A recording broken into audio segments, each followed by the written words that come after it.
Hello, and welcome back to another episode of the TF Cast. My name is Willis.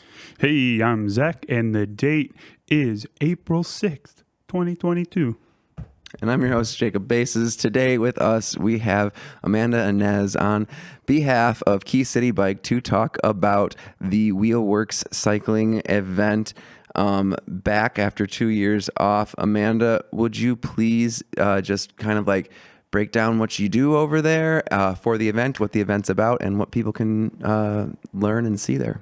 Yeah, so my name's Amanda. I am the current board chair for Key City. If you guys are not familiar with the organization, we are kind of a DIY bike kitchen. So we have people come in and they are able to work on their own bikes.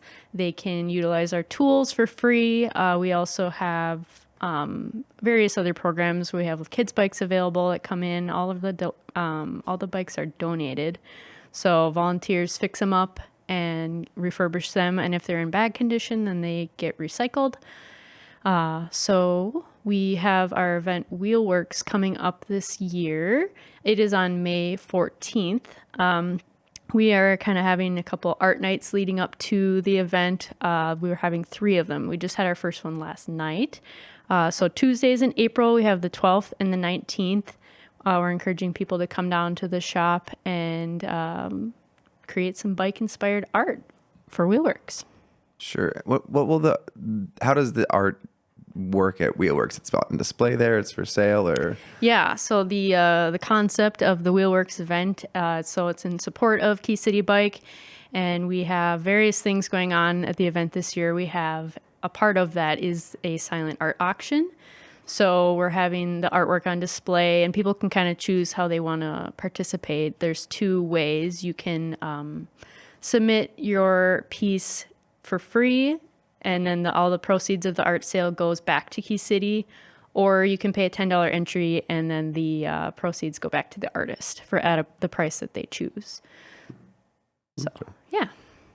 And the artwork submitted for the Wheelworks event, it has to have a consistent theme with something tied to biking, right? Yes. So the concept is that all of the artwork submitted is bicycle inspired. So it can be any medium. You don't have to call yourself an artist to submit the work. We are asking that the deadline for people to submit is April 28th. So we have a Facebook event up right now, a call for art that we're encouraging people to check it out. You can fill out a form and tell us, what mediums you use, tell us the title of the work.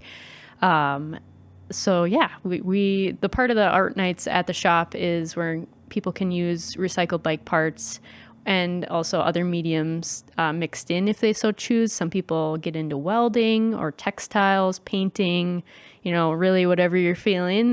We had some art supplies donated by Sidetracked, which is a new art space in Mankato. So they gave us some additional supplies to get people inspired to make some bike-related art. That was actually our guest last week. Yeah, I talked to her the other day. That's awesome. Yeah, and I there's going to be some entertainment there as well, live music. Yes. So at Wheelworks, we're going to have 4 bands. We will have, River Rat Ramblers, which is Laura Carrolls and Eric Bundy, Milena Handine, and Torrid Forest and Lodi. So we're really excited to bring all of those bands together and celebrate the coming back of Wheelworks at Key City. We're also going to have some other activities at the event. I'm not sure if people are familiar with the term alley cat, but we're going to have, it's kind of like a bike ride scavenger hunt. So people will show up and they get a list of locations that they need to go to on bike. And it's a little scavenger hunt around town. There will be family-friendly activities. There's going to be games and art-making activities, kind of like button making and coloring and whatnot for kids. So yeah, there's going to be lots going on. This is what's the venue? It's actually happening at our shop. So Key City's location is at 204 East Vine Street, kind of on the fringe of Old Town. We're near Vagabond Village. Oh, cool. And maybe for the people who haven't seen our episode about the Key City Bike Shop, what's it like in there, and what services in general does Key City offer for folks who might just want to go in there? Yeah, so we always welcome people to come down to the shop and volunteer, come check out the space, just hang out, whatever. So we have a larger space than we've ever had before. I believe we moved into this building in 2017. So we're fortunate to be able to store all of the bikes indoors now. When you walk in, you will see a lot of bikes. There's wheels hanging from the ceiling. There's bins and bins along the walls of parts. So when bikes come in and maybe they are scrap, we do keep the good parts and sort them for maybe if someone's looking for a brakes for their bike, you know, they can look around and it's a low cost way to get parts for your bike. Mm-hmm. So you could bring your own bike in and kind of like find some upgrades or learn how to fix it yourself. Yeah. So I started playing bike polo a few years ago, and I think a fair amount of the bike polo players have utilized the space to find parts for their bikes. I was able to build up a bike from probably at least 50% parts from Key City. So it's pretty cool. There's a lot of resources there. We also have like a Earn a Bike program. I'm not sure if I mentioned that already, but like people can volunteer, and in exchange for their time, I believe it's 10 to 15 hours of their time, they can earn a bike. So yeah, it's another way for people to acquire a bike to ride. And I like to tell people, you know, bikes are more than just recreation. I use them for commuting, you know, fun, going out bike camping, or you can go to the grocery store with your bike. There's a lot of different ways that you can utilize bikes in your day-to-day life. Mankato seems to have a rich bicycle community. Yeah. We got some decent trails around here, and I know bike polo is a big sport around the area, as well as having community resources like Key City is really awesome for creating that. The when I was like looking into you for the interview, I came across some of your video work that you've done for Key City, and I had never thought about like the actual amount of recycling that gets done, and how like I always thought that you can see on the bottle, like there's the recycling logo on there. Scrap happens is a kind of our unofficial motto. But I always thought that was like people individually using bicycles. But in some of the video clips, it had said that, like, you know, part of the goal is to keep things out of landfill. How does that happen? And like, what has the impact been thus far? Yeah, so every year we put together an annual report. You can see them on our website if you really want to get into the details of the stats. But we recycle literally tons of metal and rubber every year. Right now, our current rubber recycling partner is Autotronics, so they take our rubber and recycle it for us. And that actually used to cost us money to get rid of the rubber. And then recycling the metal is more of an income source, but it's not much. But yeah, it's crazy, especially, I mean, it's April right now, but in May we are going to get bombarded with bikes coming into the shop. So the volunteer power is really important. Like, we need a lot of man hours to actually like dismantle the bikes and, you know, take all of the plastic parts off so that we can recycle the remaining metal and separate the rubber and everything. So there's a lot of separating going on, and a barrier that sometimes we run into is like having enough good parts to fix up bikes that come in, particularly kids' bikes, where it's like they're in decent condition, but we don't have any more tires to fix them up and make them rideable. So that's what we try to do, is kind of put things together and create new bikes. I don't think I understood that before. So you said that like one of the big things you need volunteer help for is like literally just processing the bikes that get donated. Mm-hmm. Is seeing what's good, seeing what needs to get scrapped. Yeah. Processing them for either recycling or safety checking them and stuff. So yeah, and that's kind of a part of, if you guys want to volunteer, we're prior to the Wheelworks event, we're going to be kind of processing some of the kids' bikes because at the event, we're going to make the kids' bikes available for people. They're donation based. So come in and, you know, pay what you can for kids' bikes. I believe it's 20-inch wheels and under are in that category. So we have to, safety check them and make sure that they're all ready to go.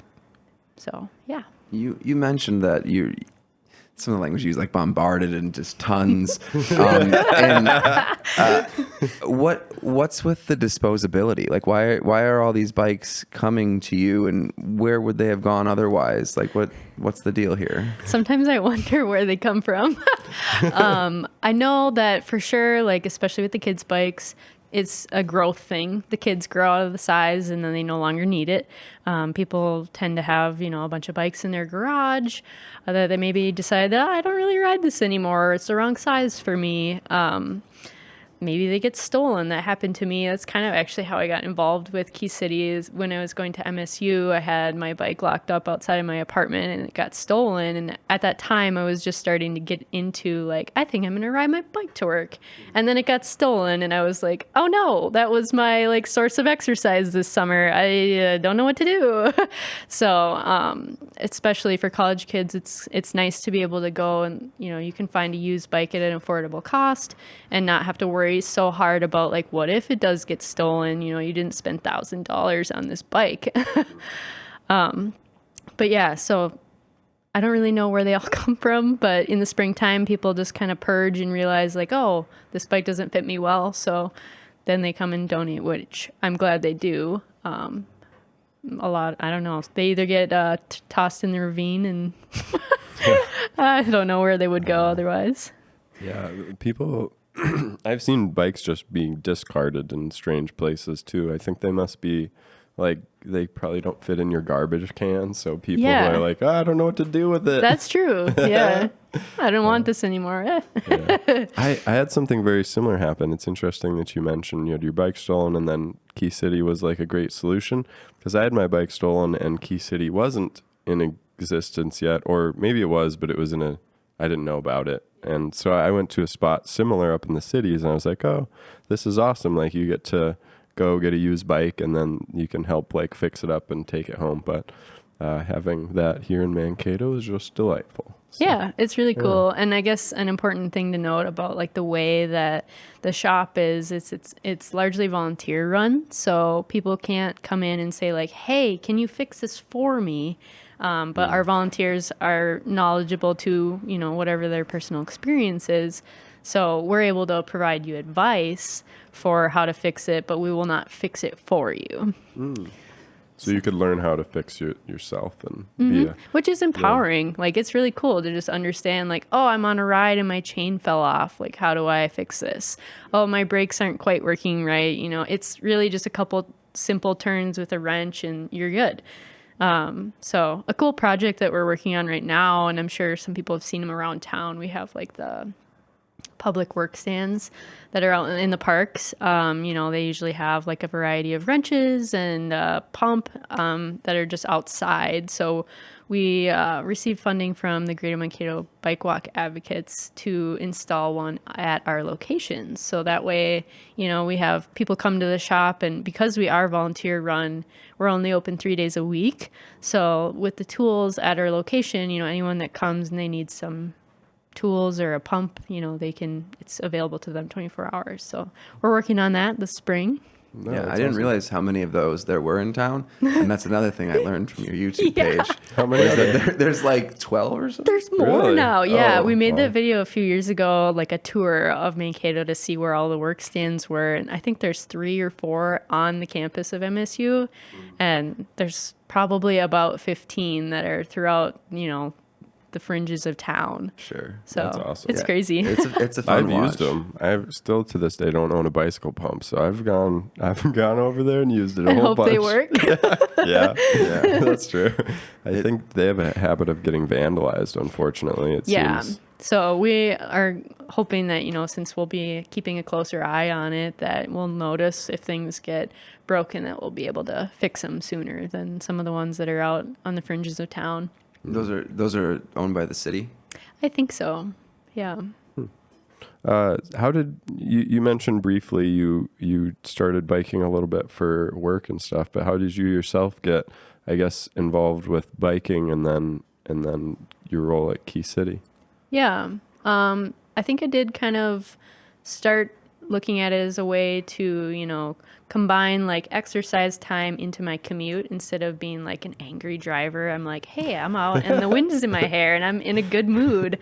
So, you know, a way to get to work and exercise, but also, you know, just meeting people. I think one of the first sunset cruises that I went on with Key City, it was just like, wow, like everyone can talk to each other while we're biking instead of, you know, everyone's in their little box car and they're angry at each other.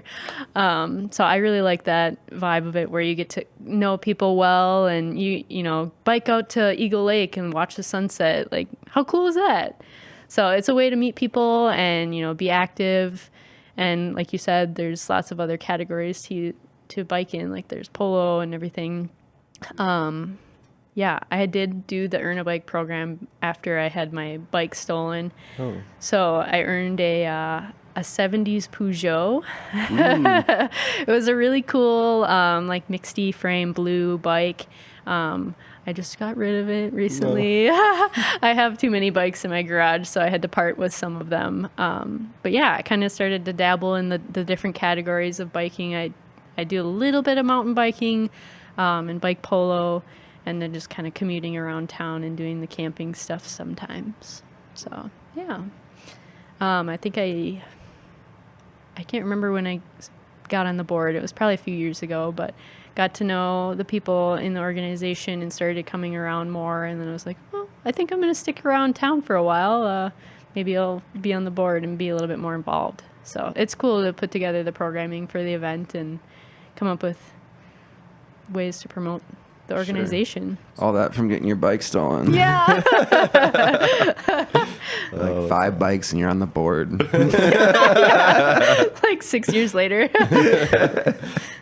So I think we covered it briefly, but leading up to the Wheelworks event, you're at Key City are hosting some art nights where people can come pick up some parts or pieces of bike scrap stuff that you're not using to rebuild, I assume otherwise would be recycled.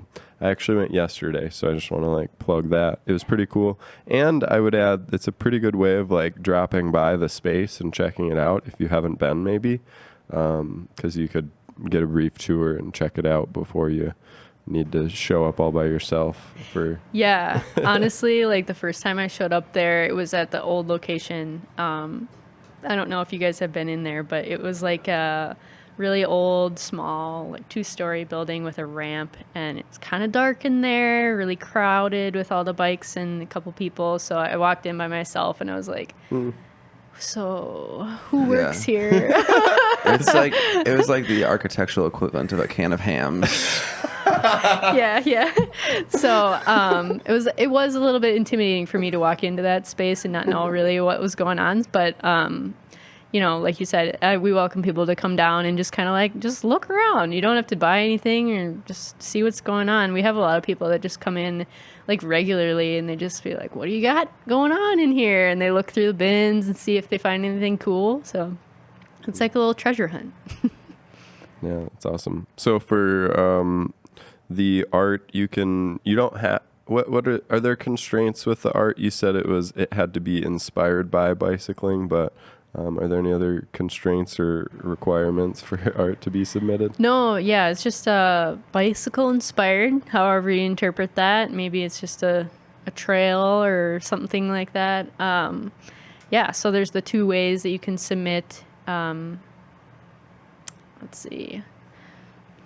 I think that's it. Like bicycle inspired, and the deadline is April 28th. I suppose no one's gonna really like try to tell you that your artwork isn't enough bicycle. Yeah, as long as it's not like offensive.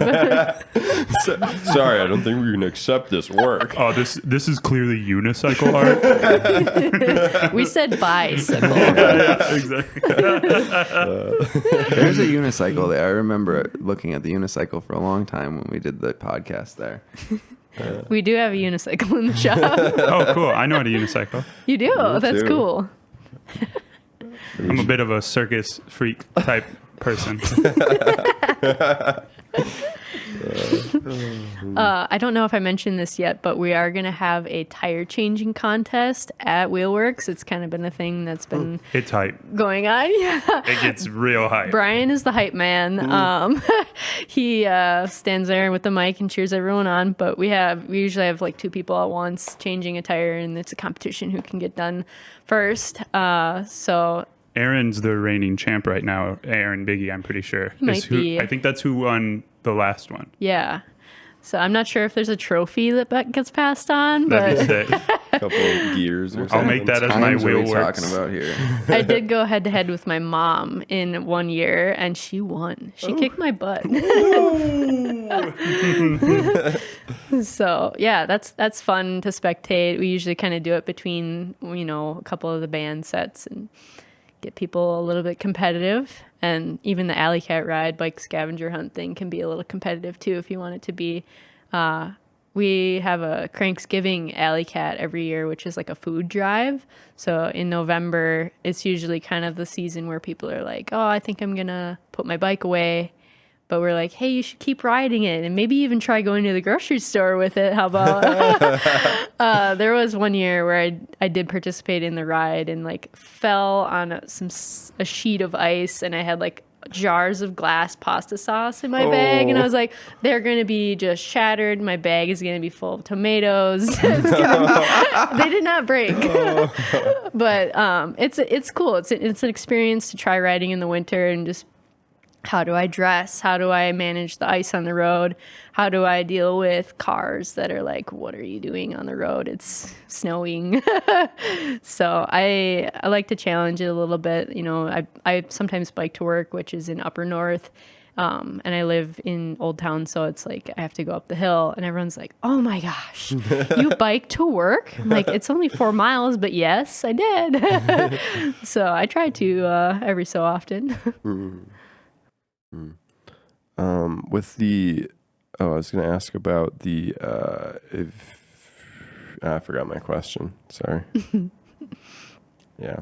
What parts did you get at the shop yesterday? I selected a rim. I think it was just the rim because it wasn't the whole wheel. Yeah, is that the circle right part? It was Yes. just the circle part. Yep, So all the that's the rim. spokes were gone. And I'm thinking of trying to I don't want to talk too much about it. I am really likely to fail on this project. Oh no! No, please tell us it's more. art. Well, so I have these like LEDs that I want to try and install somehow either on the outside of the rim, like facing outwards, or somehow facing inwards, and use the like spoke holes to create a shape. But I don't know. I think I need some more parts to be able to make it work, and I need to figure out how to rig electronics into it. Sure. So we're gonna see how that goes. Yeah. Little pinhole lights in the fog. That would be cool. That'd be really You cool. have a fog machine just for your piece. I probably could make that happen. Yeah, some like a thing that's pretty common for people to do, like with the bike parts, if they want to make like a little something for in their house. I have one that just like I hang my towels on, but it's like a bike taxidermy, like imagine like a deer head, but it's handlebars and then an old that's seat for funny. the face. So it's kind of cool. Like that. That's funny. That's cute. Yeah. Yeah, and there's a lot of different styles of like handlebars and seats. So if you want to get fancy with it, you can put like a backing behind it and whatnot. So that's Sure. And the art itself, that's like what gets sold that goes into this. Key City is a nonprofit, right? yes, yeah, Okay. we're a 501c3. So any of the proceeds from the event would be towards our like operations and programming. So any of the events or operating expenses, like getting rid of all the recycling and the utilities and stuff like that. So I remembered my question. So I think that there's probably at least one person who's going to listen to this episode and be like, I'm going to bike this summer. I'm going to hit it. I'm going to do it. What would you recommend for someone who maybe hasn't biked in or around Mankato very much? Maybe they've got a bike in their garage gathering dust. Like, you got any favorite trails or nice directions to point somebody? yeah, first recommendation: bring snacks. and water. Maybe be conservative with what mileage you think you're going to go do. Especially in the spring when people first start getting out, even if they are like a regular cyclist, they're like, oh, my butt hurts. So it's fun to get out, dress in layers, especially in the springtime. But as for trails, a popular bet is the Cicada Trail, which goes out towards Eagle Lake, and it actually goes all the way to Faribault. So you could go almost 100 miles if you went all the way there and back. I did that a few years ago. That was like my first century ride. I rode with a couple friends, and we rode all the way there thinking that it was 50 miles exactly. And then we had come back and we're like, no, we still have to ride 15 more miles. But we did it. We biked 100 miles. But yeah, the Cicada is really cool. And then in the other direction, the Red Jacket Trail goes out towards Rapidan, and that's a super popular ride. I want to say it's 9 miles out to the Rapidan Dam store, and then you can get yourself a slice of pie at the dam store, take a break, and then come on back. Sure. I had that exact same experience when I did to Faribault and back. And it was like, I was like, the whole way out there, I was like, this is great. I feel great. This is so easy. And as soon as I turned around, I realized that there was like a 10-mile-an-hour headwind. And I was like, oh, damn, this sucks. Yeah. It was not a fun time. And then you got back 15 miles short. Yeah. No, I went out on the Red Jacket Trail and then back around on Monks to get there, and there's that ridiculous hill, that just super steep, I don't know what it's called, but it's annoying, and I was really upset about it when I remembered it was there by seeing it. Some of my straight up favorite memories are like 4 or 5 people, backpack full of beers and snacks, and you just leave and head out on the trail, find some spots to sit, have a chat. One time I got caught out in a storm and had to hide under the 14 bridge.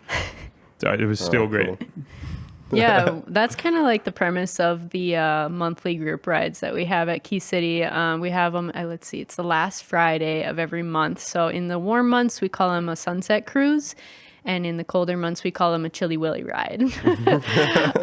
So we usually bike anywhere from like 10 to 20 miles. Go out, it's super casual, like no drop type of pace, and stop and have a beer at a pavilion or whatever and hang out and chit chat. It's really low key, and we like to welcome people who aren't like, oh, I'm going to go hardcore and go 20 miles an hour. We're just here to socialize and get people outside. So, yeah. If you don't want to go all the way to Faribault on the Cicada, there is a bakery in Waterville, I think. Ellie Gale's. It might be in Elysian. And they have really good baked goods. People bike there like super early in the morning to get the cinnamon rolls before they run out. I feel like there's something pretty cool like every 15 miles. Yeah. You know, like I forget is it the Cicada State Park or something that's just That's like in halfway Waterville. there? Yeah.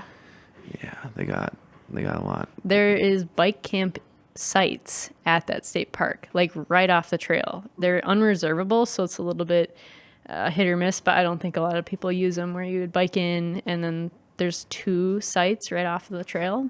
So you can't like park your vehicle there or anything. So it's cool. And it's zero cost?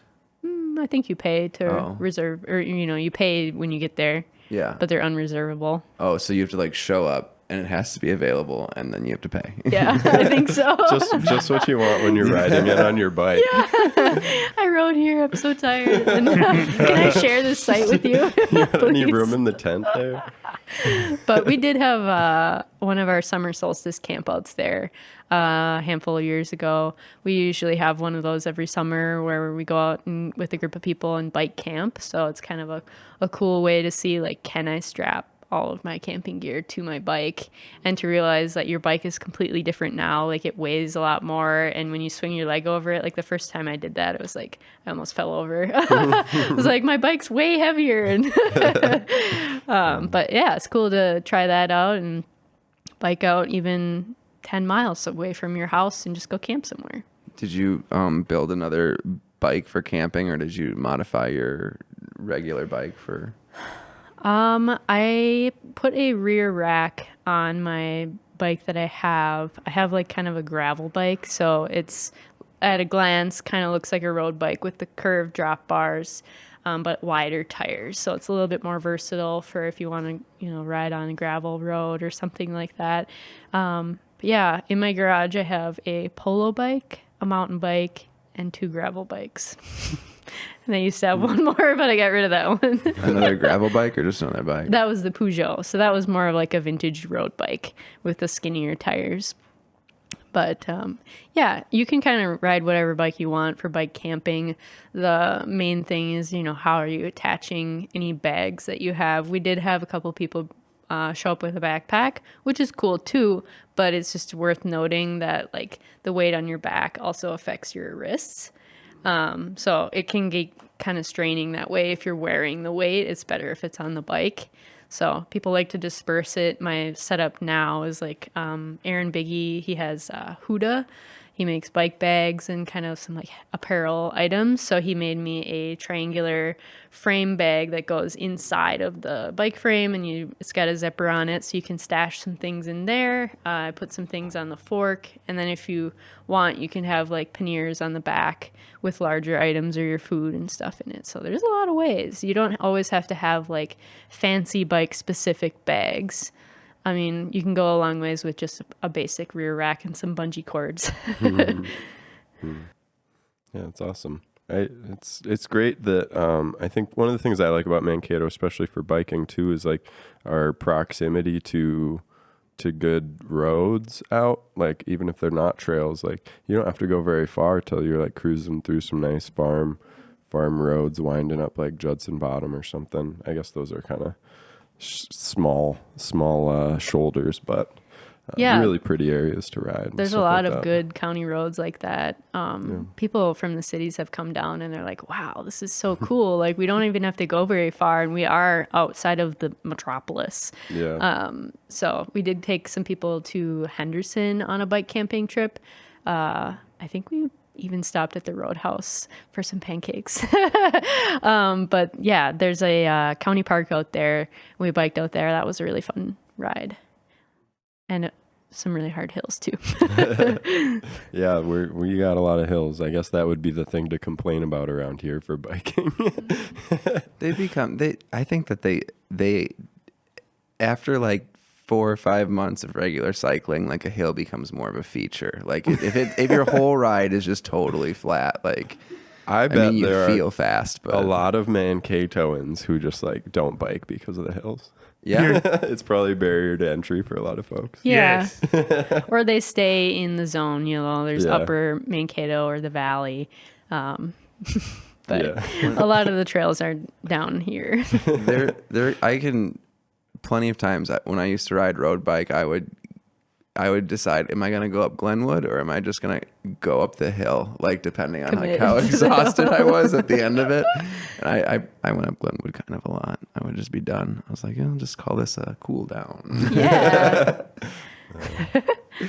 Yeah. Along the lines of our like group rides in every month, I know that Nicollet is having, they just started doing like a slow roll ride once a month on their first Friday of every month. I just went to the last one, so similar vibe to what we're doing at Key City is like just come to hang out. And another piece of that is to just get used to biking around in town.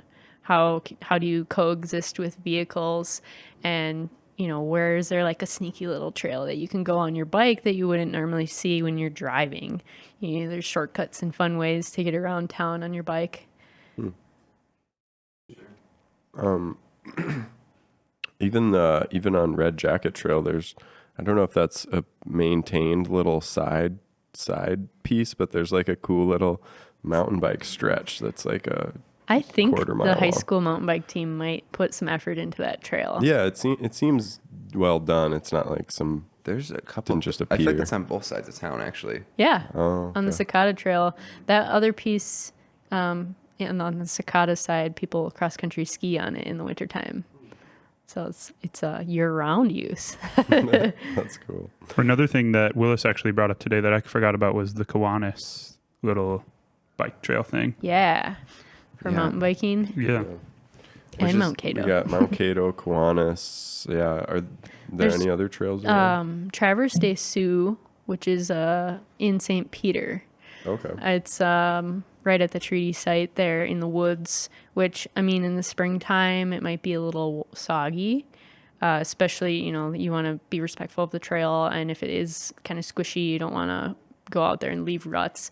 But yeah, that's a cool trail, and it's really beginner friendly. There's like no hills at Traverse des Sioux.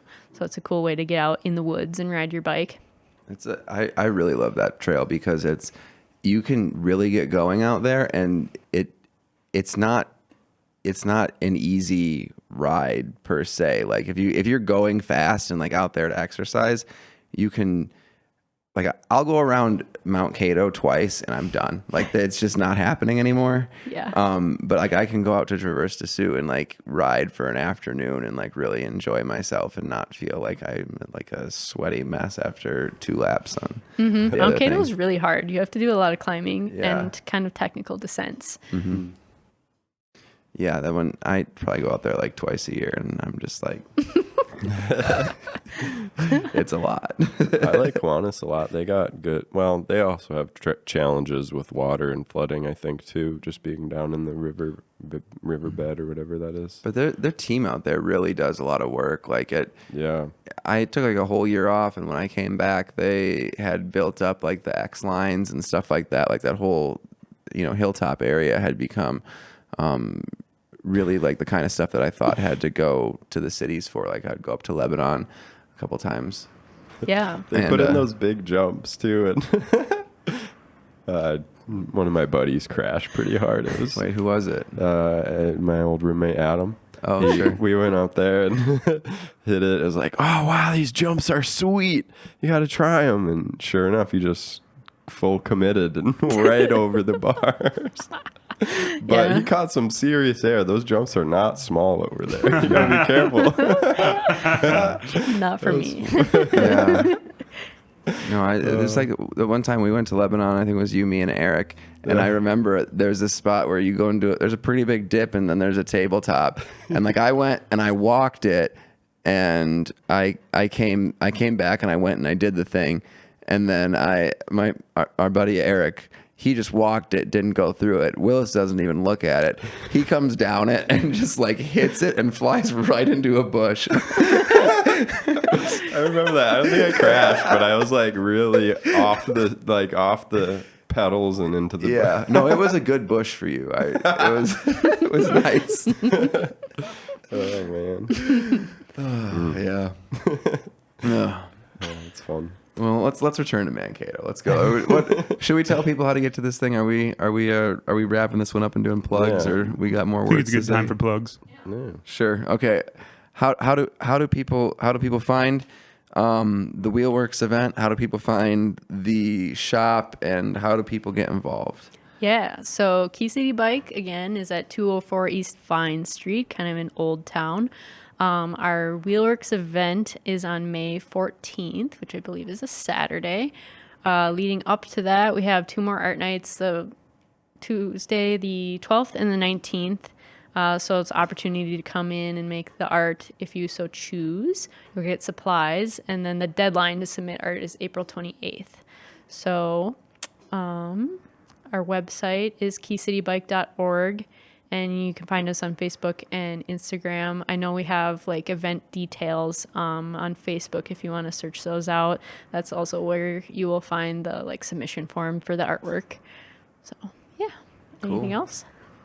I don't got anything. I think that's good. We're really I'm personally very glad that Spotlight Key City exists in town. I think it's really great asset to the community, and bringing affordable bikes to folks and teaching them how to fix it themselves. It's just all wonderful. So Yeah, it's really good. It benefits a lot of different people from various backgrounds. So yeah, I think it's pretty valuable. cool. Well, thank you for all that you do to help support Key City. You're Thanks welcome. for showing up on the show. Yeah, thanks for coming on the podcast. Thanks for having me. Cool.